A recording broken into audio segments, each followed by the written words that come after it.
Bueno, la posibilidad de conversar con el Momo Venegas. Muchísimas gracias por estar aquí, Jerónimo. Enseguida vamos a charlar también con Julio Bárbaro.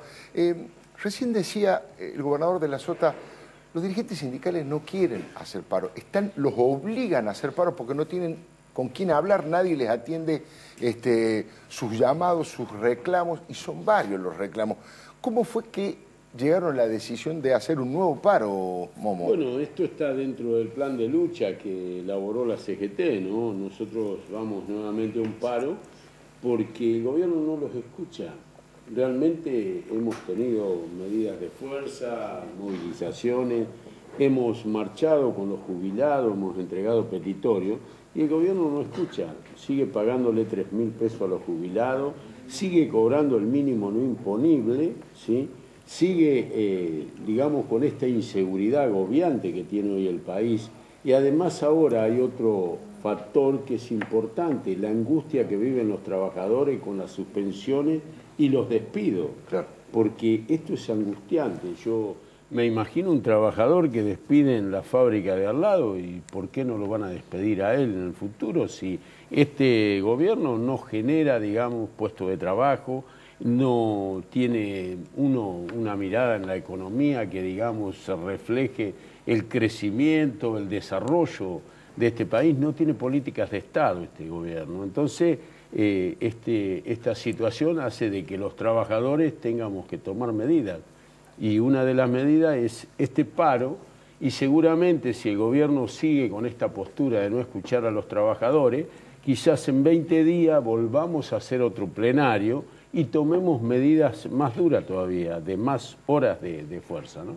Estaba pensando, si la idea de que la gente tiene, los trabajadores, lo planteábamos recién, tienen miedo a perder el trabajo, usted lo acaba de decir.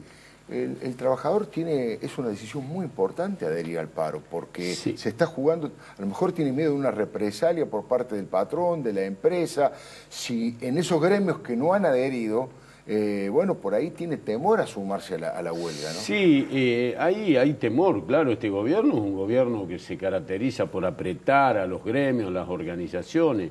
Esto que pasa con la UTA es un gremio que ha venido acatando, ¿no es cierto?, y apoyando las medidas de fuerza que hemos llevado adelante, y en este momento, de hecho, no lo hace porque a lo mejor no están pagándole los subsidios a las empresas para que los trabajadores puedan discutir el salario. Claro. Y esto es una forma de apretar y condicionar a las organizaciones gremiales. Pero bueno, yo creo que va a haber un paro que va a ser muy importante en todo el país.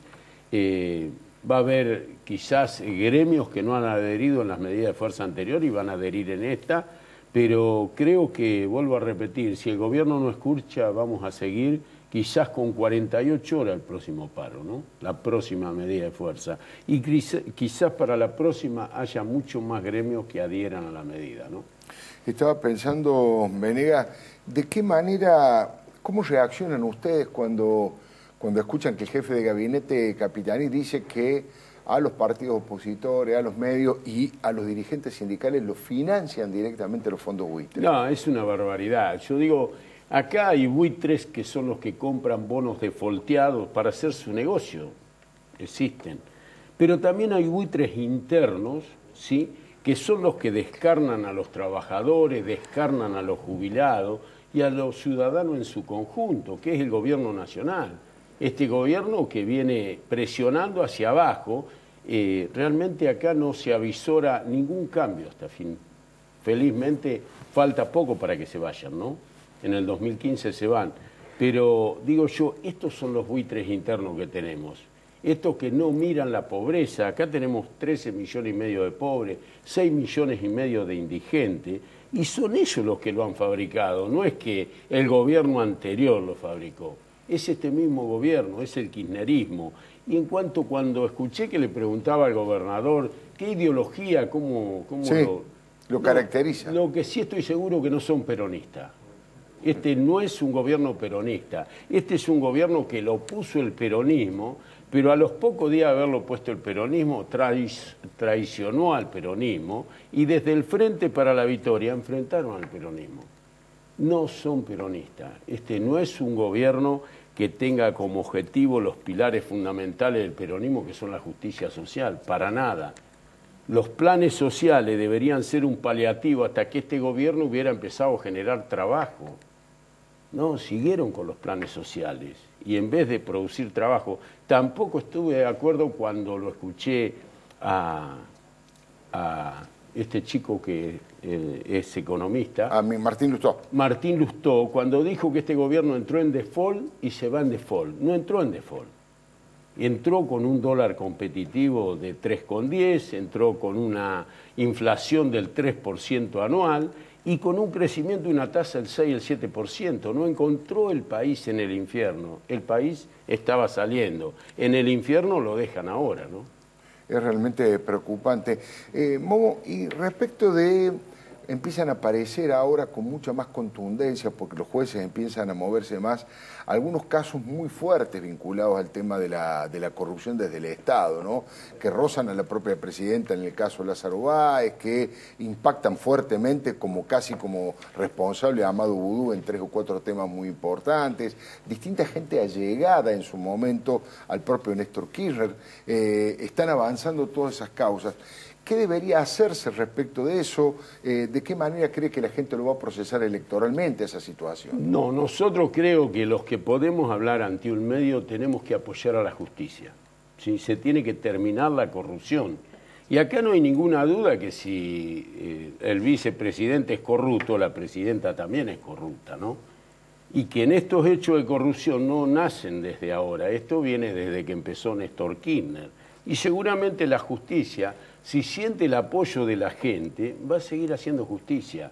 Y esperemos que los corruptos vayan presos, que se termine la corrupción. Nosotros tenemos un país inmensamente rico, Leuco. Lo que hay que ponerlo en marcha, tenemos que votar a un gobierno que tenga un proyecto de país, que es lo que no hay acá. Por eso le digo a la gente que con su voto pueden cambiar los destinos del país. Pueden transformar a este país, que hoy es una crisis agobiante, en un país que tenga una salida rápida. Porque acá lo que hay que hacer es ponerlo en marcha. La consigna de este país debería ser producir, producir y producir. Esto de los precios cuidados es una vergüenza. ¿Cómo podemos estar cuidando los precios de los alimentos en un país que produce alimentos? Que sembrando los costados de los caminos de este país produciríamos más alimentos que Europa. Entonces, estas son las cosas que tenemos que tener en cuenta a la hora de votar. La gente tiene que saber que no hay que votar por votar, ¿sí? Que tiene que saber votar, tiene que saber que con su voto es importantísimo, puede cambiar los destinos del país. Pero tenemos que votar a alguien que no sea corrupto, ¿sí? Y que tenga un proyecto de país. Hoy, de los que están como candidatos a presidente o precandidatos, ¿usted tiene ya alguna preferencia o va a esperar para tomar una decisión?